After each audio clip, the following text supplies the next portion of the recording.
Welcome to In the Deep. I'm your host, Catherine Ingram. The following is excerpted from Dharma Dialogues held in July 2017 in Lennox Head, Australia. It's called Living with Physical Pain. I want to also let you know that I'll be launching Dharma Dialogues live online sessions in January, and we'll schedule those at various time zones to accommodate you anywhere you are in the world.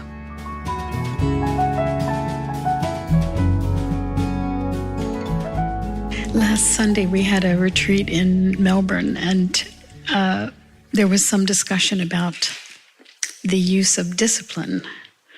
Some people had some resistance to the whole notion, understandably. And I was reflecting on that just now, just kind of wove through this space here. I spoke that day about how, in my own case, I could apply discipline to things that I found very interesting, right? I could be very disciplined and very focused and put in the time and effort needed for any number of things that I found fascinating.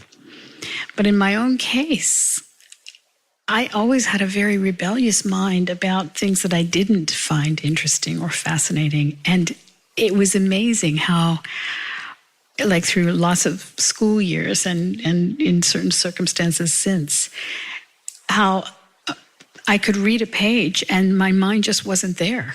I mean, my eyes would be scanning the words, and we know we've all had these experiences, but my mind would just flee somewhere else.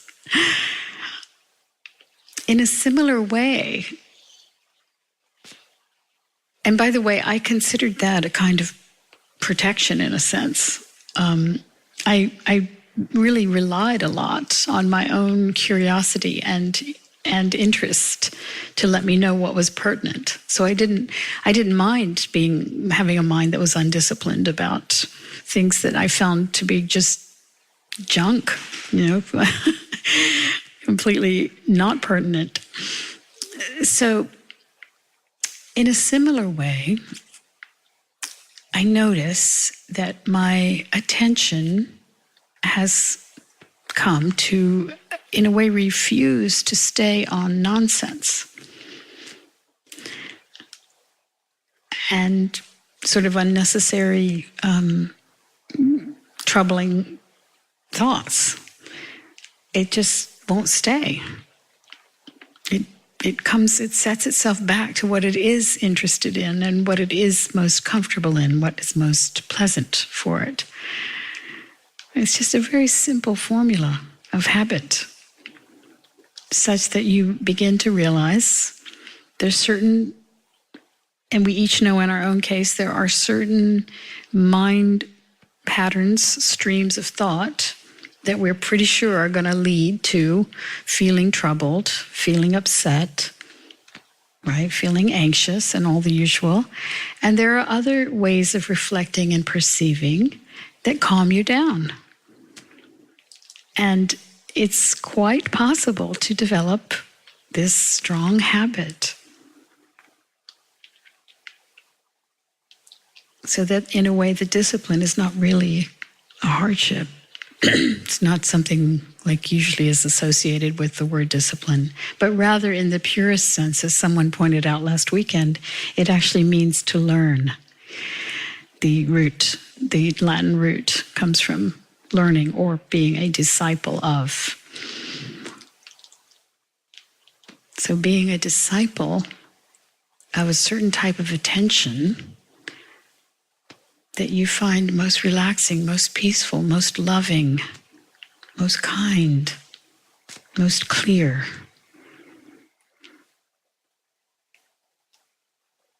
And no longer being a disciple of a lot of neurotic, troubling thought. And that doesn't mean trouble doesn't come in looking for us in life, and it does. There are times when something troubling is happening, and there is naturally thinking about it. So I'm not necessarily saying that one is free of ever having to think of troubling thoughts, but rather in the way that your attention is mostly being used, for the most part, one can start to become a great, ardent disciple of this sort of sweetness of being.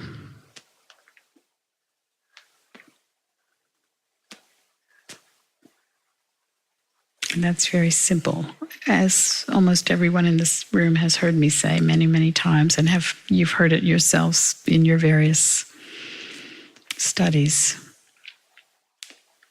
It's allowing yourself to just use your attention, feel into beingness, being present, right? Feeling grateful, all the usual open secrets of happiness.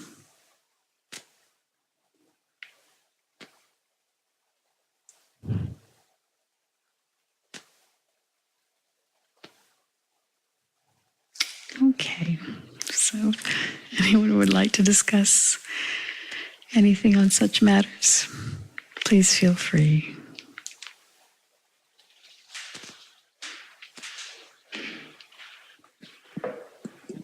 What about things in the body which kind of disturb one and one does not want to focus on? Any kind of discomfort or pain in the body that's going on. Somehow I am interested in it, but I don't like it. But I can't, and I'd rather not focus on it. I'd rather be gentle with myself or gentle with the discomfort or pain. Right. But there's no way you can not focus on it somehow when it's physical. Yeah. So how does that fit somehow with that? Well, like in my own case with some chronic pain that I have, there are times when it does grab a lot of the attention just because it's acute at certain moments or little phases. And then it's just there. What happens for me, though, is I don't have a big fight about the fact that it's there. Do you know what I mean? Yes. I just let it be, and like you, I basically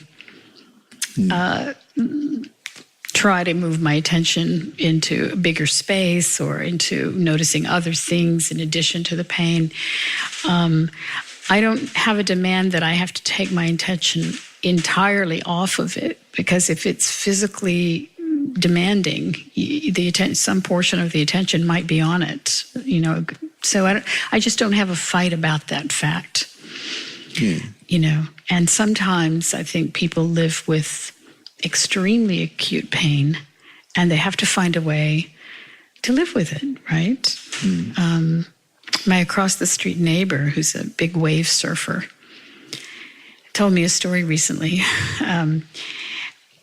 He was telling me about various times of his. I was asking him, what are some of the biggest waves you've been on and where and so on. And so he was telling me that, I said, have you ever been hurt? Because he's, does very dangerous extreme sport in that regard. And I said, have you ever been hurt? And he said, yes, I got my back broken. And I said, how'd that happen? So he was on a 20-foot wave. He fell off the top of it, fell flat down off the 20 foot onto his board, and then the wave crashed onto him and the board. So his back got broken. He managed to get to shore, though, but then he was basically more or less paralyzed for a while. He was in Tahiti and had to be air vac'd to somewhere, and then to Los Angeles, where he didn't really know anyone, but it was just where he ended up, and was there for 6 weeks, I think he said, or something. Anyway, it just went on and on, rehab, therapy, years of this, and now has chronic back pain. Yet, I can tell that he's living his life. He even still surfs. Another one of my friends who I met in Lucknow many years ago, she also was in a car accident and broke her back, and then has had since then many, many, many years. It's been chronic pain. And for the first round of that, the first phase of that, it was just hospitals and physical therapy and bed rest and so on, just basically an invalid life. But ever since, she's had to live with very intense chronic pain. And I think I might have told this story recently. I don't know if you heard it, but what's amazing about her is she's extremely radiant, like unusually so, like radiant, and has a kind of brightness to her being. You would never know that she was in pain. And I've talked to her about it a lot over the years. And she said, at some point, I had to just keep living my life. I had to just, so it's somehow, you've heard me talk about coexisting awareness, that the awareness has the capacity to be tracking several things at once, right? Coexisting awareness. So sometimes the awareness is tracking pain. Pain is demanding attention, and yet you're also living your life. You're cooking your meal, you're talking to a friend, you're watching a movie, you're walking, and you just get on with it,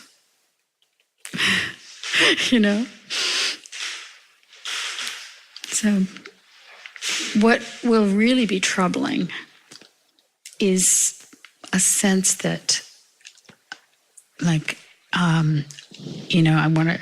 I've got to figure out a way. This is driving me crazy. I've got to figure out a way. Why is this happening? Let me get rid of it, etc.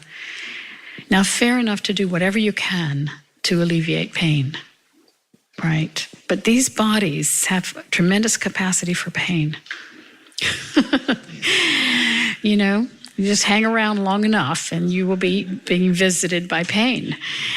And so, to really make some kind of peace with that process, not to deny your capacity to also try to heal some things and keep limber in whatever ways one might, etc. But, but if that isn't alleviating it, then this internal also, okay, here's pain as part of the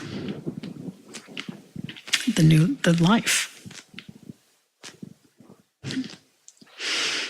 Another torment people have is the whole sort of why did I bring this on story, right? And that's another, in my view, ridiculous torment. I have problems with my feet, and I've had, it's increasing over the years, the pain of my feet problem. And it turns out, I have seen lots of, experts and doctors over the years. It's been 15 years of this. It turns out that walking on hardwood floors barefoot is not good for your feet. And I had always walked, all my houses have hardwood floors over the years, and I'd always thought it was really good to walk barefoot. But it turns out it's only good on earth and on sand. Right. It's not good on hard surfaces. Very bad for your feet. Okay. So, in a sense, my not knowing that obviously contributed to this ailment that I have, right?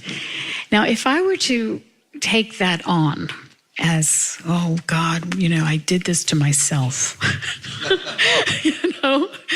if only I had not been so stupid, and if I had only researched that whole idea a little bit more, and I could make a story about how this happened and why did I bring this on and blah. I don't bother with any of that. I just deal with the situation at hand or at foot. I just do my best to protect my feet and, right, just so many things like that, whereby we self-flagellate, and whereby that going down that road is just going to cause stress.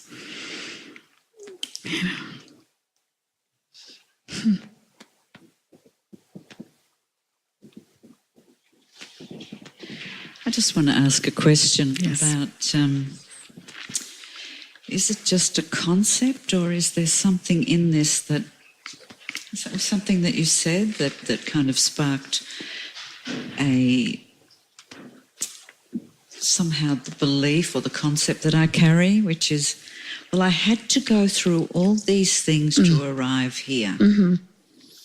And maybe that's true, and for me too, but... Well, for everyone. Yeah. But I'm just wondering... But see, the thing is that I've met so many people who didn't really go through anything particularly. They just kind of... They heard these kinds of teachings or pointing out, and it just made sense to them at a young age. So it's just the luck of the draw and conditioning and where one is in a moment of history. I was actually speaking of kind of the journeys of our lives. Yes. Whatever choices. Yes. Or, taking a right turn instead of a left turn in life, or diving into some kind of learning or not, or things that come from the outside, obstacles or crises or deaths or loss. Yes, for sure. Somewhere there's, and of course the whole childhood thing, oh, you're a much better person for having gone through, Some is, am I making a concept out of it? I mean, I'm just kind of questioning it right now. Like, Well, I mean, certainly the reflection on one's journey can have a lot of insight, just when you see where your journey has taken you and how it's unfolded and so on. I wouldn't think that there would be any necessity to do a lot of if only or all that kind of stuff, about if I'd taken that different turn than I did. And, you can never know how it would have played out, And so, one ends up where you are, sitting in this spot. And I always recommend really letting it be a mystery, like letting your life and the journey of it and the way it all unfolded, just to kind of surrender to the mysterious way unfoldings of life and of... Without that story of I needed to go through all that to get here to this fabulous place, or age now, or wisdom totally now. Yes, absolutely. Yeah, right. Absolutely. Yeah, I would definitely let that part go, That's my recommendation. I just let it be a mystery and don't have a lot of rumination about it. In fact, I mean, that's another clue. I don't have a lot of rumination about my life anymore. I used to when I was younger. I used to definitely, there was a lot more interest in my own selfhood, right? Just the historical character of Catherine. I used to have this way in which it was kind of the most fascinating thing happening in my world. And I think that's true for a lot of people, that their life and their life story and what they think and what their history has been and what it might have portended and what it all meant. And it's just a continual fascination, right? I don't have that fascination anymore. I don't really even... record things in memory like I used to. I used to have a really good memory about my actual events and what I was where I was at a certain year and what I was doing and all that. I'm noticing that I'm not really recording my life as I'm living it. I sometimes say it's streaming, not downloading. It's just going by, and it's. I'm not so invested in the character that I'm needing to kind of keep track of the events and remember them and go over them. I think when I was younger, I would go over in my mind, which is actually a really way that memory gets stronger, is that you replay certain images and events in your mind a lot. And so I have a very clear record of like long ago. And it's not just because long-term memory is better than short-term memory. It's not just that. It's that I'm not self-referencing so much. So it's gotten a lot lighter.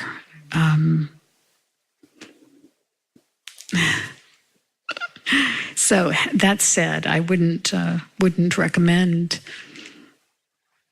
any kind of rumination about how it all played out and what it meant, and anything other than the occasional observation of it.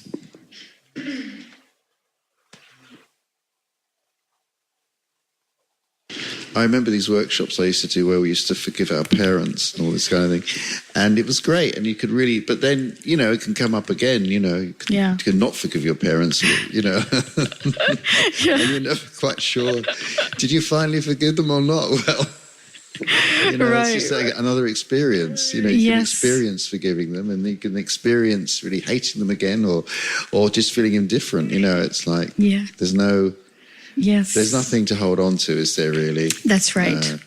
And I guess, the thing that we always come back to in these kinds of conversations is the true acceptance of your own self, the conditioning, the display of you, right? Just the acceptance, the quiet acceptance. And then what comes with that is this ongoing lack of self-referencing. It's sort of like the material arises, and it's sort of like you don't care. You don't really care anymore about it, right? Yeah. So if I have a mean thought or a hateful thought or whatever, I don't care. I don't see it as any failing or anything. I just couldn't care less. I just see it as material rolling through again, and then it's very, very free, as we're saying. I just feel very free about this whole entire display. I take very little ownership of it.